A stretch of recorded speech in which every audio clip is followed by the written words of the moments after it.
Hey guys, and welcome. I wanted to do a video today about Waco and just my thoughts on it because I had some people reach out to me and ask me that one, did you hear about it? And two, like, what are your thoughts? And if you're new here, my name is Angel and I grew up in a cult called the Children of God. So it was not the same cult as Waco. I was in another cult, um, but we did get the information about Waco, and I just want to talk about what it was like to hear about it from the perspective of being a member and a child in a different cult. Because when you're in a cult, especially when you're a child, the cult controls 100% of your information intake. So I did hear about Waco. I heard all about it, but it was very specific information to get me to hold a very specific view of what went down.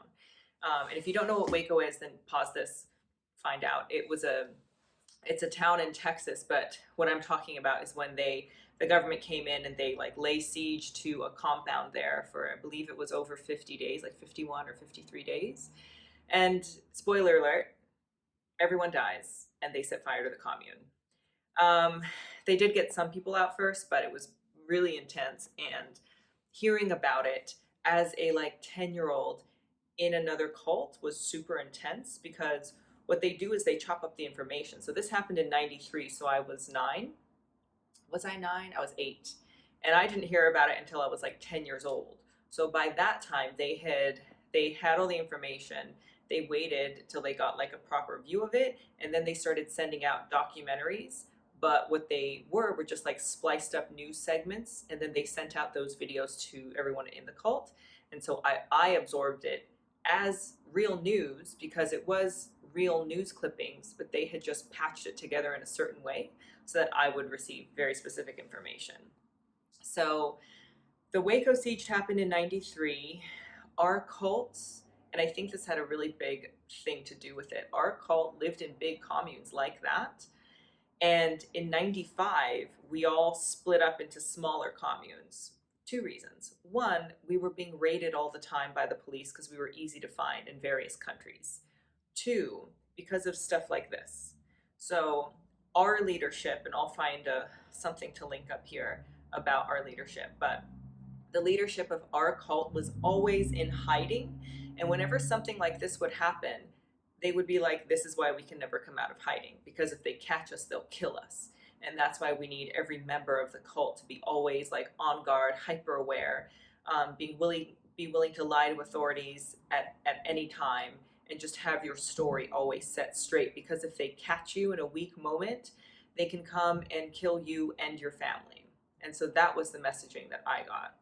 So the way that I heard about it was not that David Koresh, who was the leader of the commune in Waco, not that he deserved what happened to him, but that he was lax, so he got caught. So the problem was that he got caught. And it was because he was staying in one place and there were a bunch of people in a highly visible commune. And the way that our cult did it was that we were constantly moving. I journaled one time as to how many times I'd moved, and by the time I was 30, I had moved 27 times. So we were always like fleeing or running from the authorities, and our cult leaders were always like shuttled away somewhere. And they were saying that David Koresh did it wrong because he was so highly visible and he challenged the authorities, so they had to come destroy him. But of course, he was a victim as well.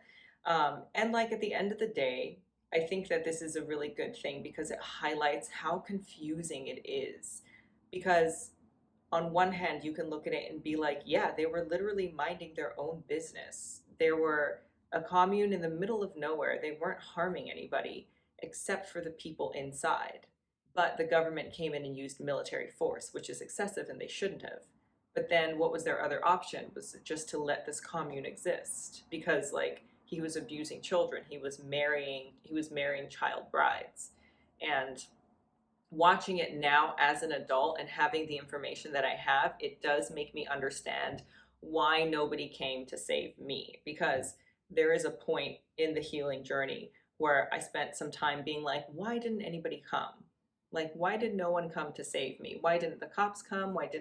relatives come? Why didn't the people who saw me begging on the street, like, why didn't they come rescue me? But then I think about things like this and I'm like, that's why. Because there is no good way to rescue somebody else's child out from under them.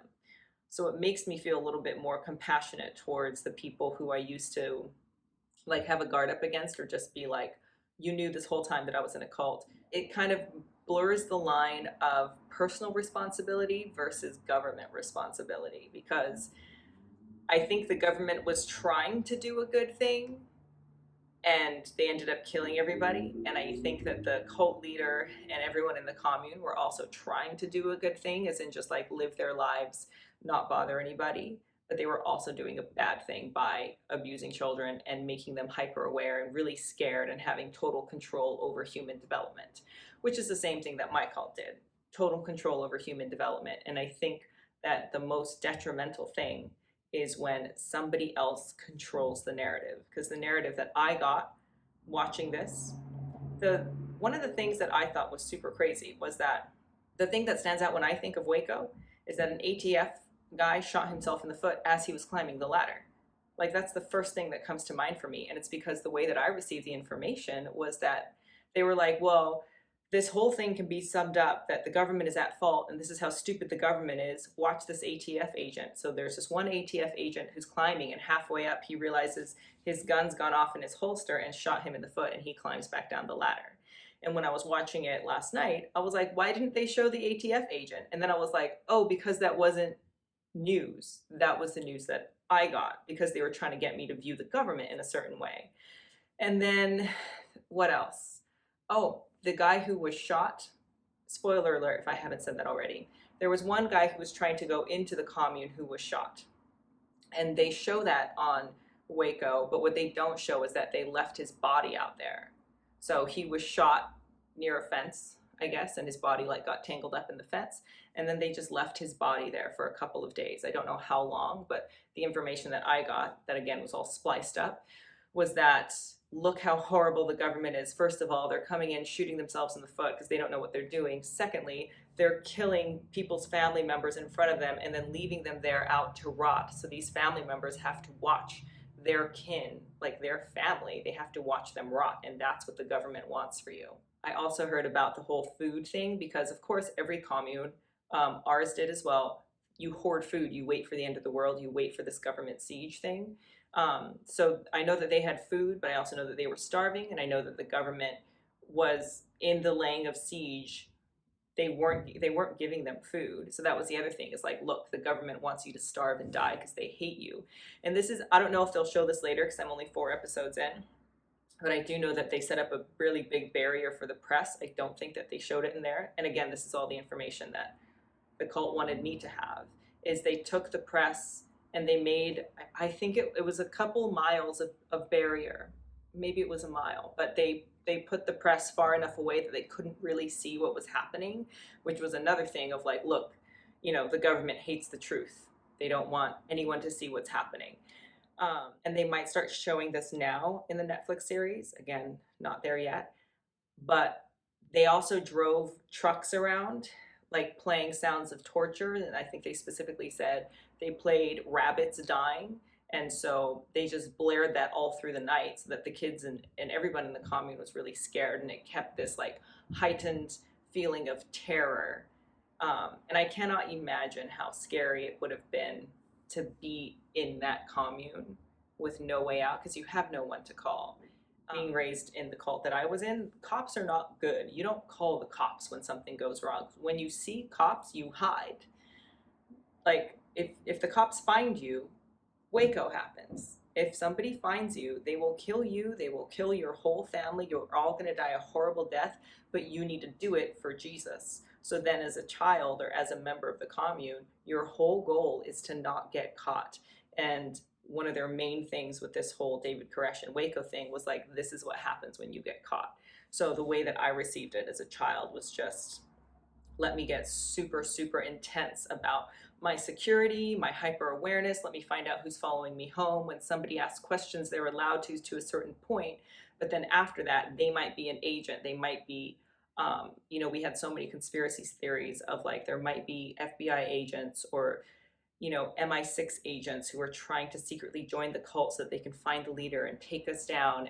And yes, it sounds conspiracy theorish, but then you have this like news clippings of what they did to this other commune, and they use that to drive us further underground. So it was just, I did hear about it, but the messaging that I got was that this is what happens when you're caught.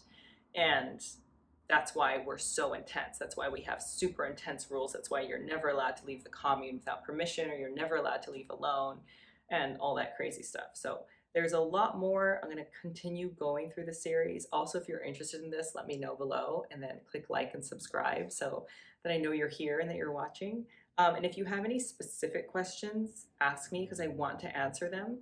I want to know what people are interested in. I think one of the main things that really bothers me, and I don't know if it should bother me, but what is should anyways, where they're trying their best to humanize David Koresh, who is the leader, and like having grown up in a commune, I know his personality type, and it really bothers me that they're trying to humanize him because they're like, no, look, yes, he has faults, but he's also a human being. And I'm like, it's really difficult for me to think of somebody like that, somebody like a personality type that I know personally, and try and think kindly of them. Like I just, ugh, it bothers me. I'm like, he would marry 12-year-old girls. So like, no, I'm not going to view him as a human being, but with flaws. Like this person was evil, and he chose himself and his ego over everyone else who had trusted him with their safety.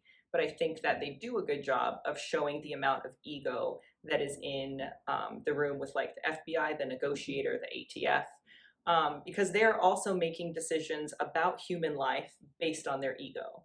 So I do like that parallel, but it is really difficult for me to see them trying to humanize David Koresh because I'm bothered. But that's my take on the first couple of episodes. And again, if you have any specific questions, ask me. Otherwise, I hope you enjoyed this, and I'll see y'all next time.